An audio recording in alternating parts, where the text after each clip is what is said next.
ৰাজ্যত আৰম্ভ হৈছে তৃতীয় পৰ্যায়ৰ গণোৎসৱ।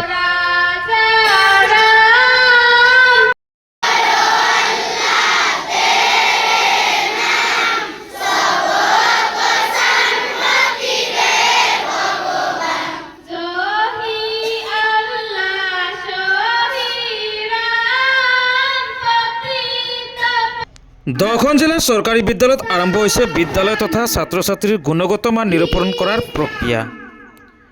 ৰাজ্যৰ বিভিন্ন চৰকাৰী বিদ্যালয়ত আৰম্ভ গুণোৎসৱৰ কাৰ্যসূচী। গোৱালপাৰা জিলাৰ বিদ্যালয়তো অনুষ্ঠিত হৈছে তৃতীয় পৰ্যায়ৰ গুণোৎসৱ। এই দৃশ্য গোৱালপাৰা জিলাৰ দুধনৈ শিক্ষাখণ্ডৰ অন্তৰ্গত গৰুচটকা মজলীয়া বিদ্যালয়ৰ। গুণোৎসৱ উপলক্ষে বিদ্যালয়খনৰ চৌহদত এক উৎসৱমুখৰ পৰিৱেশ।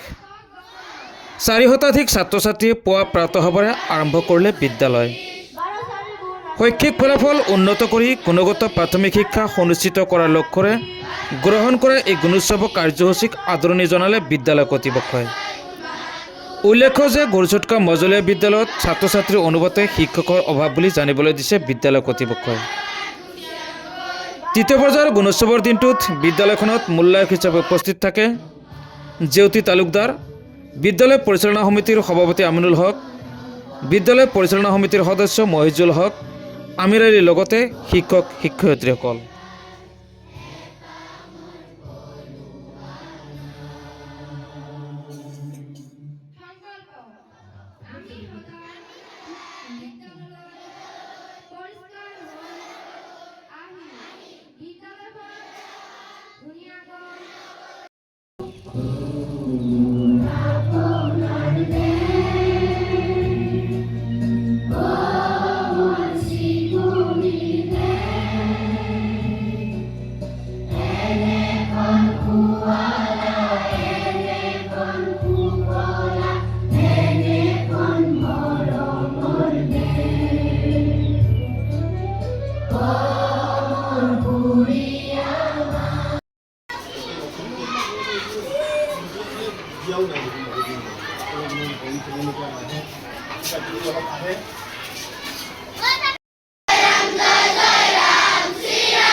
আৰম্ভ কৰিছোঁহে জাষ্ট, বেছি সময় হোৱা নাই। 9টাৰ আগত আহি পালোঁ,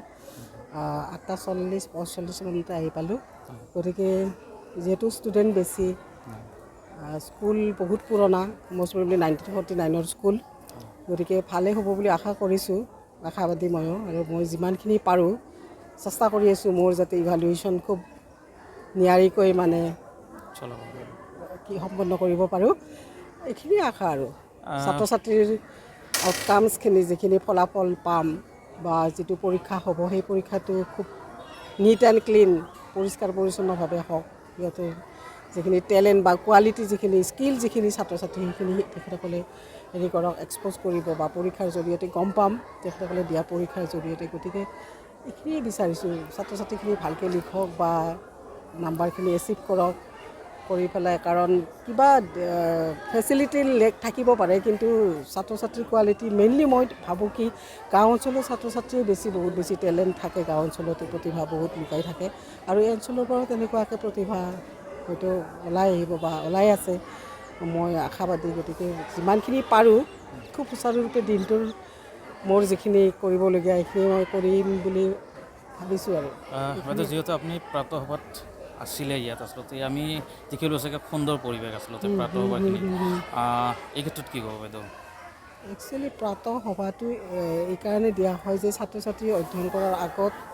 প্ৰাৰ্থনাৰ জৰিয়তে তেখেতসকলৰ যিটো মানসিকতা, মানে প্ৰাৰ্থনাটো কৰাৰ পিছত এটা শিক্ষা জগতৰ লগত প্ৰাৰ্থনা বা অকণমান ধাৰ্মিক কথাও আহি পৰে, পৰিৱেশ পৰিচ্ছন্নতাৰ কথা আহি পৰে। গতিকে মই খুব ভাল পালোঁ, কাৰণ ছাত্ৰ ছাত্ৰী যিখিনি দেখাইছে, ইমান ভিতৰুৱা অঞ্চলৰ ছাত্ৰ ছাত্ৰী হিচাপে যিখিনি কৰিছে, সিহঁতে ভালেই কৰা বুলি মই ক'ব খোজোঁ। যিখিনি আপুনি এইখিনি সময়ত যিখিনি আপুনি চালে, ইয়াৰ পৰা কি ক'ব আচলতে? যিখিনি চালোঁ তাৰ পৰা মই এইটো ক'ম যে ছাত্ৰ ছাত্ৰীৰ তুলনাত ফেচিলিটি লেক আছে। টিচাৰ ছায়েন্স আৰু মেথছত টিচাৰ নাই, প্লাছ ছাত্ৰ ছাত্ৰী অনুপাতে শিক্ষকৰ যিটো অনুপাত বা ডেস্ক বেঞ্চ এনেকুৱা সৰু সুৰা ফেচিলিটিৰ অভাৱ হৈ আছে তাৰমানে মোৰ যিখিনি এই শিক্ষকৰ অভাৱ হিচাপত আপুনি কি ক'ব শিক্ষকৰ অভাৱ কাৰণ যিকেইটা ক্লাছ আছে তাত মষ্ট প্ৰবেবলি প্ৰত্যেকটো ক্লাছত এজনকৈ শিক্ষক যোৱাৰ কাৰণে চাগে শিক্ষক নাই কাৰণ ক্লাছৰ তুলনাত শিক্ষকৰ সংখ্যাটো কম নিমিলে তাৰমানে ৰেচিঅ'টো নিমিলে শিক্ষকৰ প্ৰয়োজন আছে ষ্টুডেণ্ট টিচাৰ ৰেচিঅ'টো নিমিলে আৰু ষ্টুডেণ্ট টিচাৰ ৰেচিঅ' নিমিলিলে ছাত্ৰ ছাত্ৰীৰ কাৰণে এইটো খুব ভাল নহয় আৰু সমস্যা থাকে ছাত্ৰ ছাত্ৰীৰ আৰু বিশেষকৈ মেথছ আৰু ছায়েন্সৰ টিচাৰ লাগে কাৰণ মেথছ ছায়েন্স নোহোৱাকৈ আজিকালি এইটো নহয় যে 5-6ৰ পৰা বা 7-8ৰ পৰা যিখিনি মেথছ বা ছায়েন্স থাকে সেইখিনি মই ভাবোঁ পি জি লেভেলৰ টিচাৰ হ'লেহে পি জি কৰা টিচাৰ হ'লেহে ভালকৈ শিকাব পাৰে এনেস্থলত মেথছৰ আৰু ছায়েন্সৰে টিচাৰ নাই গতিকে মই অলপ আচৰিত হৈছোঁ ষ্টুডেণ্ট অনুপাতে 300 ষ্টুডেণ্ট বা কম নহয় 300 ষ্টুডেণ্ট গতিকে অলপ যিহেতু শিক্ষকৰ অভাৱ বাইদেউ আপুনি ইয়াৰ পৰা কি ক'ব যিহেতু আপুনি আজি নিৰীক্ষণ কৰিলে শিক্ষকৰ অভাৱ আজি আছে হয়তো গভমেণ্টে দিব পষ্ট আছে চাগে কি কাৰণত দিয়া নাই মই ইমানখিনি নাজানো আৰু আমাক যিখিনি চাব দিছে এজ এ এক্সটাৰ্নেল ইভালুৱেটৰ যিখিনি আমাক কি কৰিব দিছে ইভালুৱেট কৰিব দিছে সেই ইভালুৱেশ্যন পইণ্টছকেইটা খুব ভালকৈ চাম আৰু আশা কৰিছোঁ সেইকেইটা মই ভালকৈ চাম আৰু যিটো পাওঁ সেইমতে ৰিপৰ্ট যাব আৰু ঠিক আছে থেংক ইউ আমাৰ গুণোৎসৱ পানী আমাৰ এটা উৎসৱৰ নিচিনাই হৈ আচলতে আমাৰ সকলো ছাত্ৰ ছাত্ৰী আগ্ৰহী উৎসৱটোত অংশগ্ৰহণ কৰা অৰ্থাৎ যিটো গুণৰ উৎসৱ অৰ্থাৎ নিজৰ যিবিলাক গুণ আছে মানে এটা OMR শ্বীটৰ জৰিয়তে প্ৰদৰ্শন কৰা আমাৰ ছাত্ৰ ছাত্ৰীবিলাক উৎসাহী হৈ আছে যথেষ্ট গতিকে আমাৰ ভাল ফল হ'ব বুলি আমি আশা ৰাখিছোঁ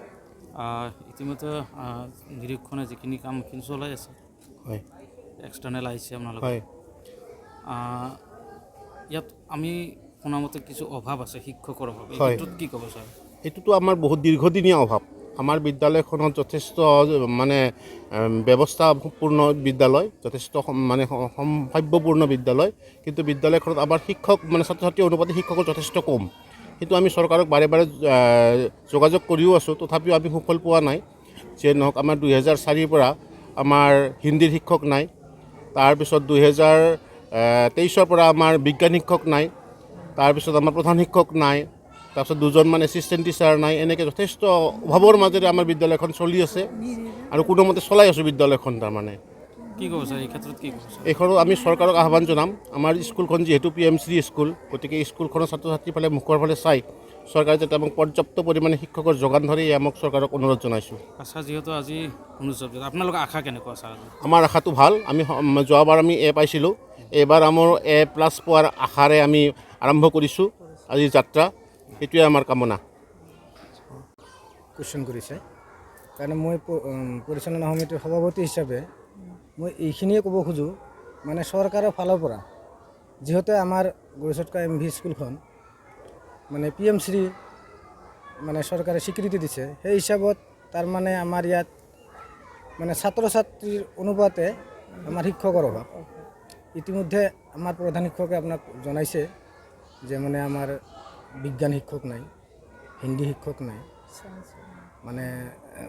বাকী যিখিনি পাবলগীয়া আমাৰ চৰকাৰৰ তৰফৰ পৰা বহুত দিছে আমাক তো এইখিনিয়ে আপোনালোকৰ জৰিয়তে যাতে আমাৰ এই অভাৱখিনি চৰকাৰে অতি সোনকালে মানে মষিমূৰ কৰি দিয়াৰ এটা চেষ্টা চলায় এই আপোনালোকৰ এই আসাম টকছৰ চেনেলেদি চৰকাৰক আমি কমিটিৰ তৰফৰ পৰা মানে বিনম্ৰভাৱে অনুৰোধ জনাইছোঁ যিহেতু আপুনি জানিবলৈ দিছে যে ছাত্ৰ ছাত্ৰী অনুপাতে শিক্ষকৰ অভাৱ বৰ্তমান আচলতে কেনেধৰণে শিক্ষা ব্যৱস্থাটো চলি আছে আপোনালোকৰ বিদ্যালয়ত যিহেতু শিক্ষকৰ অভাৱ আপুনি হয় এতিয়া ধৰক আমাৰ শিক্ষাৰ ক্ষেত্ৰত আমি কমিটিয়ে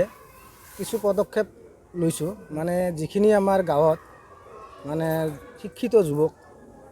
বা যুৱতী তেওঁলোকক 2-1জনক আমি কোনো ধৰণৰ হেৰি দিয়া নাই মাননি দিয়া নাই সিহঁতে মানে শিক্ষাৰ প্ৰতি এটা আগ্ৰহ দেখুৱাই সিহঁতে স্ব-ইচ্ছা আহি মানে ইয়াত পাঠদান কৰি আছে ল'ৰা ছোৱালীখিনি তাৰ কাৰণে সিহঁতকো আমি ধন্যবাদ জনাইছোঁ মানে এইখিনি আমাক সহায় কৰাৰ কাৰণে এইখিনিয়ে আৰু